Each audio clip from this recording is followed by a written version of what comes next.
Chapter 20.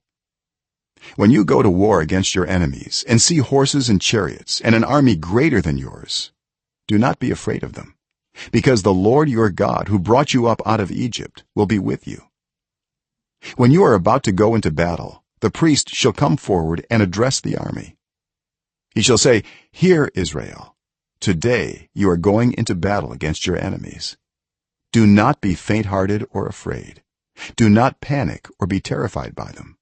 For the Lord your God is the one who goes with you to fight for you against your enemies, to give you victory." The officers shall say to the army, "Has anyone built a new house and not yet begun to live in it? Let him go home, or he may die in battle and someone else may begin to live in it. Has anyone planted a vineyard and not begun to enjoy it? Let him go home, or he may die in battle and someone else enjoy it. Has anyone become pledged to a woman and not married her? Let him go home, or he may die in battle and someone else marry her." Then the officers shall add, "Is anyone afraid or faint-hearted? Let him go home, so that his fellow soldiers will not become disheartened too." When the officers have finished speaking to the army, they shall appoint commanders over it. When you march up to attack a city, make its people an offer of peace.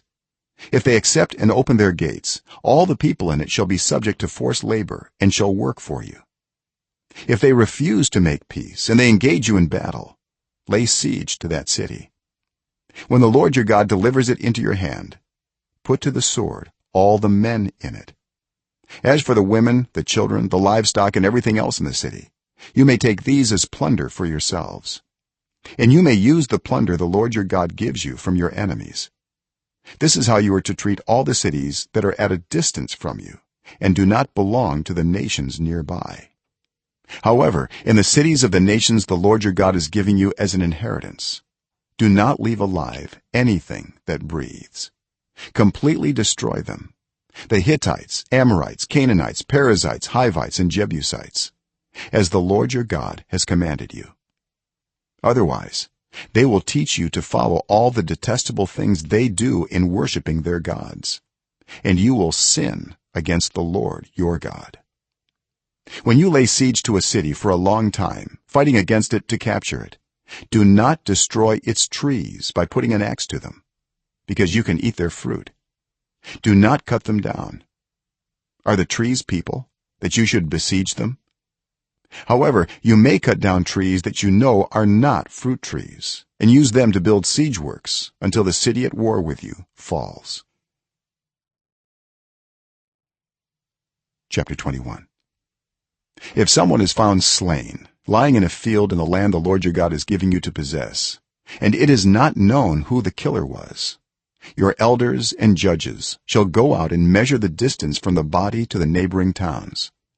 Then the elders of the town nearest the body shall take a heifer that has never been worked and has never worn a yoke, and lead it down to a valley that has not been plowed or planted, and where there is a flowing stream. There in the valley they are to break the heifer's neck. The Levitical priest shall step forward, for the Lord your God has chosen them to minister and to pronounce blessings in the name of the Lord, and to decide all cases of dispute and assault.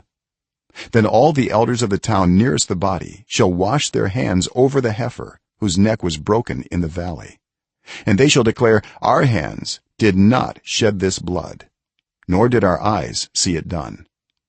Accept this atonement for your people Israel, whom you have redeemed, Lord, and do not hold your people guilty of the blood of an innocent person."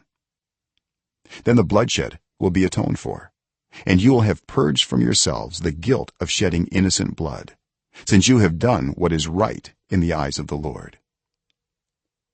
When you go to war against your enemies and the Lord your God delivers them into your hands and you take captives, if you notice among the captives a beautiful woman and are attracted to her, you may take her as your wife.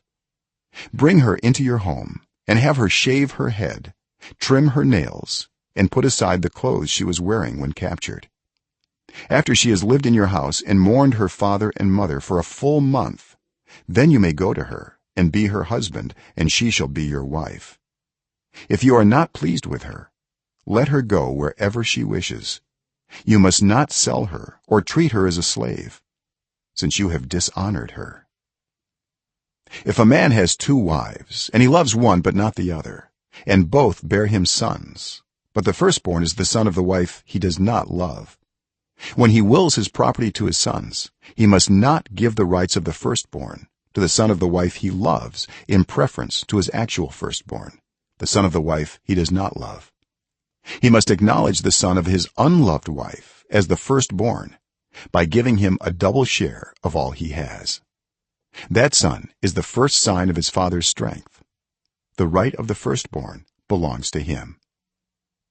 If someone has a stubborn and rebellious son who does not obey his father and mother and will not listen to them when they discipline him, his father and mother shall take hold of him and bring him to the elders at the gate of his town. They shall say to the elders, "This son of ours is stubborn and rebellious. He will not obey us. He is a glutton and a drunkard." Then all the men of his town are to stone him to death. You must purge the evil from among you.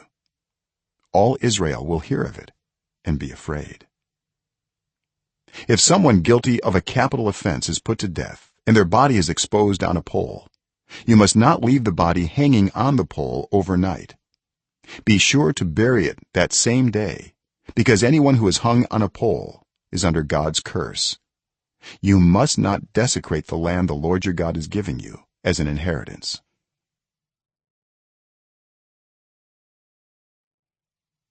Chapter 22. If you see your fellow Israelites' ox or sheep straying, do not ignore it, but be sure to take it back to its owner. If they do not live near you, or if you do not know who owns it, take it home with you and keep it until they come looking for it.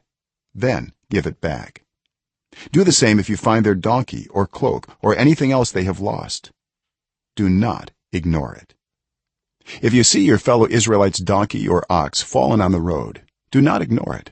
Help the owner get it to its feet. A woman must not wear men's clothing, nor a man wear women's clothing, for the Lord your God detests anyone who does this. If you come across a bird's nest beside the road, either in a tree or on the ground, and the mother is sitting on the young or on the eggs, do not take the mother with the young. You may take the young, but be sure to let the mother go, so that it may go well with you and you may have a long life. When you build a new house, make a parapet around your roof so that you may not bring the guilt of bloodshed on your house if someone falls from the roof. Do not plant 2 kinds of seed in your vineyard. If you do, not only the crops you plant, but also the fruit of the vineyard will be defiled. Do not plow with an ox and a donkey yoked together. Do not wear clothes of wool and linen woven together. Make tassels on the 4 corners of the cloak you wear.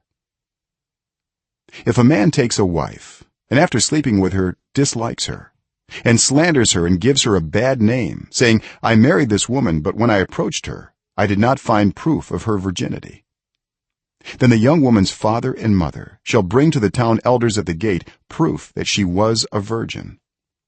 Her father will say to the elders, "I gave my daughter in marriage to this man, but he dislikes her.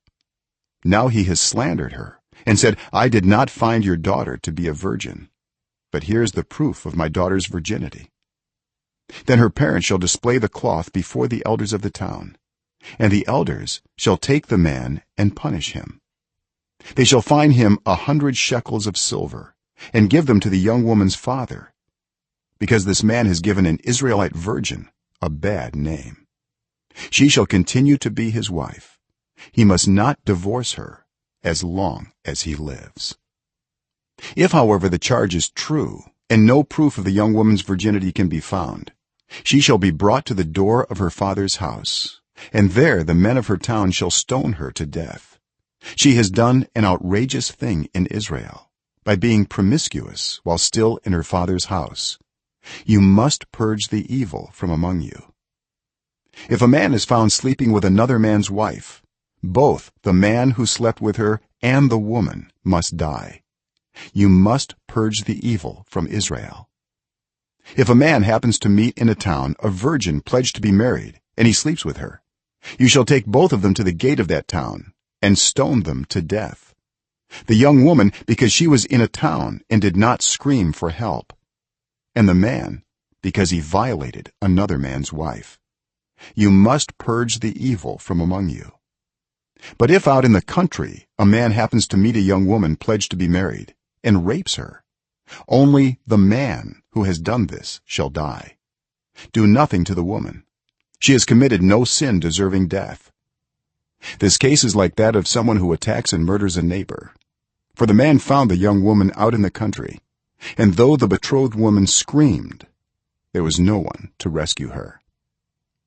If a man happens to meet a virgin who is not pledged to be married and rapes her, and they are discovered, he shall pay her father 50 shekels of silver. He must marry the young woman, for he has violated her. He can never divorce her as long as he lives. A man is not to marry his father's wife. He must not dishonor his father's bed. Chapter 23. No one who has been emasculated by crushing or cutting may enter the assembly of the Lord. No one born of a forbidden marriage nor any of their descendants may enter the assembly of the Lord, not even in the 10th generation. No Ammonite or Moabite or any of their descendants may enter the assembly of the Lord, not even in the 10th generation. For they did not come to meet you with bread and water on your way when you came out of Egypt, and they hired Balaam son of Beor from Pethor in Aram Naharaim to pronounce a curse on you. However, the Lord your God would not listen to Balaam, but turned the curse into a blessing for you, because the Lord your God loves you. Do not seek a treaty of friendship with them, as